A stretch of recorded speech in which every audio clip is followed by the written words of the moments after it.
Right to education, we won't deny. ഞങ്ങൾ ഒരിക്കലും കുട്ടിയെ പുറത്താക്കിയിട്ടില്ല. Still now she is our student. ഇപ്പോഴും അഡ്മിഷൻ രജിസ്റ്ററിൽ presently she is our student. സത്യവിരുദ്ധമാണെന്ന് പറഞ്ഞു കഴിഞ്ഞു. നമുക്ക് എവിഡൻസോട് കൂടെ അതങ്ങനെയല്ല എന്ന് പ്രൂവ് ചെയ്തുകൊണ്ട് അദ്ദേഹത്തിന് മറുപടി വിട്ടിട്ടുണ്ട്.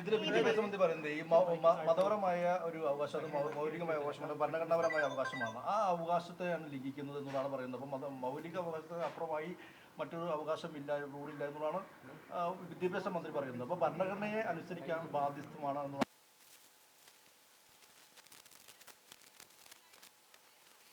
കോടതി എന്താണോ നമുക്ക് തന്നിരിക്കുന്നത് ദാറ്റ് ഇസ്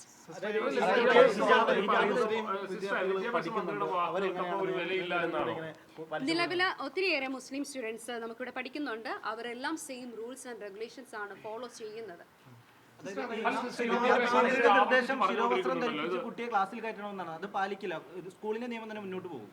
അത് പ്രിസ്ക്രൈബ് ചെയ്തിരിക്കുന്നത് ഓൾറെഡി നമ്മുടെ കുട്ടിയുടെ പിതാവ് ഇന്നലെ ന്യൂസ് ചാനലുകൾക്ക് അദ്ദേഹം പരസ്യമായി തന്നെ ഒരു പ്രസ്താവന കൊടുത്തിട്ടുണ്ട്. ഞങ്ങൾ സ്കൂളിൻ്റെ നിയമത്തിനോട് ചേർന്ന് പ്രവർത്തിക്കും എന്നുള്ള ഒരു പ്രസ്താവന കൊടുത്തിട്ടുണ്ട്. ഞങ്ങൾ ഇതുവരെയും പാരൻറ്റിനെ മീറ്റ് ചെയ്തിട്ടില്ല. സൂൺ ഉടനെ തന്നെ പാരൻറ്റിനെ മീറ്റ് ചെയ്യും. ഇപ്പോൾ നമുക്ക് DDA ഓഫീസിൽ നിന്ന് ഒരു കോൾ വന്നിട്ടുണ്ട്.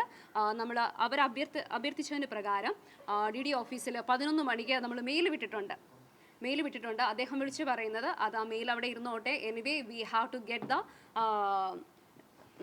റെസ്പോണ്ട് ഓഫ് ദ പാരൻറ്റിൻ്റെ റെസ്പോണ്ട് എഴുതി മേടിച്ച് അതും കൂടെ ഇനി നാളെ ഒരിക്കലും അത് വയലേറ്റ് ചെയ്യാൻ പാടില്ലല്ലോ എന്ന് പറഞ്ഞുകൊണ്ടുള്ള ഒരു റെസ്പോണ്ടാണ് നമുക്കിവിടെ വന്നിരിക്കുന്നത്.